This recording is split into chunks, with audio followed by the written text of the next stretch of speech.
Kopi Ranggayan Jomoyu Natanan Doa Numa, saya Hikmah Juni.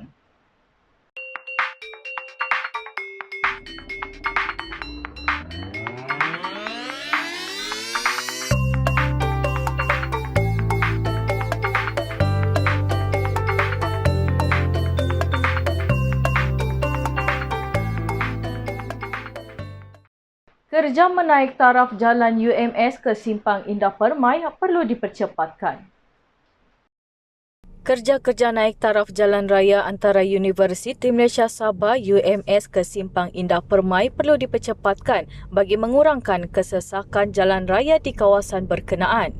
Timbalan Ketua Menteri Datuk Seri Mokhtaradin berkata ketika ini kerja-kerja pembinaan hanya 55% siap berbanding sasaran Jabatan Kerja Raya iaitu 60%. Bung yang juga Menteri Kerja Raya berkata projek naik taraf itu membabitkan 6 lorong laluan serta pembinaan 4 buah jejambat iaitu di Simpang Kingfisher, UMS Rampayan dan Indah Permai. Bung berkata kelewatan berlaku akibat Perintah Kawalan Pergerakan PKP yang sedang berkuat kuasa. Selain itu, kerja-kerja pengubahsuaian paip perlu dilakukan. Bagaimanapun, Bung berharap kontraktor terlibat dapat mempercepatkan kerja-kerja pembinaan.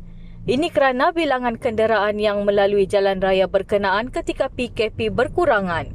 Menurutnya, apabila kerja naik taraf ini siap, masalah kesesakan jalan raya di lokasi itu, terutamanya semasa waktu puncak, akan selesai. Bung berkata demikian ketika meninjau kerja-kerja pembinaan jejambat Rampayan baru-baru ini.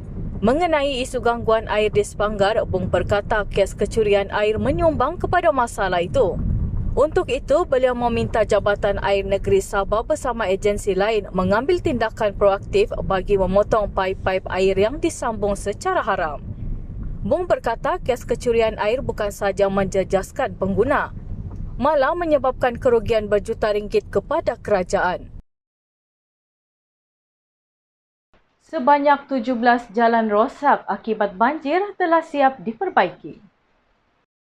Sebanyak 17 daripada 42 jalan raya rosak akibat hujan lebat dan banjir Januari lalu telah siap diperbaiki dan boleh dilalui oleh semua kenderaan. Pengarah Jabatan Kerja Raya JKR Sabah, Ali Ahmad Hamid berkata, selebihnya akan diperbaiki secara berperingkat. Katanya antara jalan yang terjejas teruk adalah Jalan Raya Kota Kinabalu Tambunan di mana laluan alternatif telah dibuat dan kini boleh dilalui oleh semua kenderaan. Di 16 jalan raya lagi, hanya satu lorong boleh dilalui. Ali Ahmad berkata hujan lebat dan banjir turut mengakibatkan kejadian tanah runtuh. Sebahagian daripadanya telah diperbaiki, manakala sebahagian lagi akan diperbaiki dengan menggunakan peruntukan kecemasan. Kita ikuti perkembangan situasi semasa COVID-19 di Sabah. Kes positif baru COVID-19 di Sabah meningkat buat hari kedua berturut-turut dengan 233 kes dilaporkan hari ini berbanding 196 kes semalam. Ini menjadikan jumlah kumulatif kini 50,214 kes. Menteri Kerajaan Tempatan dan Perumahan Datuk Seri Masidi Manjun berkata 3 kes kematian dilaporkan hari ini iaitu 1 di Tuaran, 1 di Tawau dan 1 di Kalabakan. 1 kluster baru turut dilaporkan di Sabah hari ini iaitu kluster Jalan Chester Tawau dengan 10 kes kumulatif. Kes indeks adalah seorang jurujual di sebuah kedai emas di Jalan Chester Tawau yang dikesan menerusi saringan individu bergejala. Daerah Pitas bertukar dari zon jingga ke zon kuning.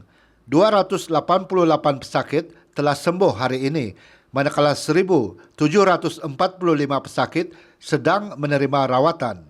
6,929 bakul makanan telah diagihkan setakat ini di bawah program bantuan prihatin COVID-19 Sabah 2.0. 3 maut dalam kemalangan membabitkan 3 kenderaan di Tuaran. 3 maut dalam kemalangan membabitkan 3 kenderaan di Simpang Marabahai Spurs, Jalan Berungis Tenggilan Tuaran pagi tadi. Dalam nahas jam 8 pagi itu, penunggang motosikal Yamaha Egos, Denili Sapion 25 dan pembonceng Il Yasa Samsudin 35 meninggal dunia di lokasi kejadian. Seorang anggota polis yang juga pemandu kereta Perodua Kancil, Syamsuli Adli 45, turut maut di tempat kejadian manakala pemandu dan 7 penumpang trak tentera tidak cedera. Ketua Polis Daerah Tuaran, Deputi Superintenden Muhammad Hamizi Halim berkata, siasatan awal mendapati trak tentera itu dipandu dari arah tanpa ruli menghala ke Tenggilan. Sebaik tiba di lokasi, sebuah motosikal dinaiki 2 mangsa tiba-tiba keluar dari simpang Jalan Marabah Express menyebabkan pemandu trak berusia 24 tahun tidak sempat mengelak. Akibat pertumbungan itu, penunggang dan pembonceng motosikal terseret ke laluan susur. Trak tentera itu kemudiannya hilang kawalan sehingga masuk ke laluan bertentangan dan bertumbung dengan Perodua Kancil dari arah Kota Belud. Difahamkan mangsa anggota polis Korporal Syamsuli Adli sedang dalam perjalanan pulang ke rumahnya di Kampung Bolong Tuaran selepas bertugas di Ibu Pejabat Polis Daerah Kota Belud. Sementara itu, Ketua Balai Bomba dan Penyelamat Daerah Tuaran Abdul Kawi Abdul Ghaffar berkata pihaknya menerima panggilan kecemasan jam 8 pagi. Seramai 8 anggota bomba dikejarkan ke lokasi. Suruhanjaya Penjagaan Rasuah Malaysia SPRM menerusi Yayasan Prihatin SPRM menyampaikan sumbangan bakul makanan kepada pengamal media yang terjejas berikutan pandemik COVID-19. Pengarah SPRM Sabah S. Karunaniti berkata sumbangan berkenaan sebagai tanda penghargaan atas kerjasama dan bantuan pihak media kepada SPRM Sabah selama ini, khususnya dalam menyebarluaskan mesej-mesej berkaitan pencegahan rasuah. Pihaknya sedar banyak agensi media berdepan dengan kesukaran akibat penularan wabak COVID-19. Katanya ada dalam kalangan pengamal media terpaksa diberhentikan kerja berikutan penutupan organisasi media. Selain itu, ada juga yang dipotong gaji kerana penurunan pendapatan dan pengurangan cetakan surat khabar. Majlis penyampaian sumbangan bakul makanan kepada Persatuan Wartawan Sabah SJA dilangsungkan di Kota Kinabalu siang tadi. Seramai 22 orang wakil dari SJA dan Persatuan Wartawan Kota Kinabalu KKJA menerima sumbangan bakul makanan daripada Yayasan Prihatin SPRM. Karuna berkata SPRM sentiasa menjalin kerjasama erat bersama pihak media khususnya SJA dan KKJA. Ini untuk memastikan objektif membenteras rasuah dapat diteruskan. Di mana ada kemahuan, di situ ada jalan.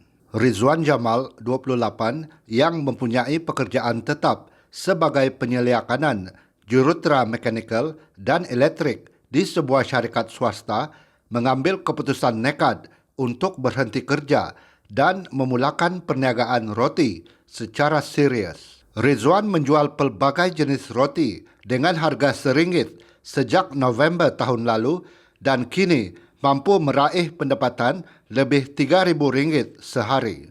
Rizwan berkata antara roti RM1 yang dijual termasuk roti tausa, golok, bilis, tuna, sausage dan chicken floss. Menurut pemuda ini, keadaan ekonomi yang tidak menentu berikutan penularan wabak COVID-19 ketika ini juga membuatkan pembeli mahukan sesuatu barangan, terutama makanan, dijual pada harga mampu milik serta berkualiti. Ridwan berkata dia juga sudah mewujudkan beberapa pasukan untuk membantunya memasarkan semua roti mengikut lokasi berikutan sambutan luar biasa dalam kalangan pelanggan. Ridwan berkata semua yang membantu memasarkan roti RM1 itu terdiri daripada rakan-rakan yang turut terjejas sumber pendapatan akibat pandemik COVID-19. Seorang daripadanya, Muhammad Redauddin Ahmad, 26, berkata dia mula mengikuti Ridwan berniaga roti terbabit sejak 2 minggu lalu. Muhammad Redauddin kini mampu meraih purata pendapatan sekitar RM100 sehari. Muhammad Redauddin berkata dia turut menjual roti itu kerana hilang sumber pendapatan sebagai seorang pemuzik sejak tahun lalu. Kerja sebelum ni kerja di sebagai construction service lah. Di bagian bandar anak KK. Berhenti sebab saya nampak peluang tu. Bila saya nampak peluang tu, saya boleh terfikir benda ni saya boleh share dengan orang. Rezeki tu. Saya boleh cari rezeki saya produce dengan dia. Orang bilang saya recruit dia untuk join sama saya sekali. Kopi Ranggayan Jomoyu Natanan Doa Daun Rumah, saya Hikmah Juni.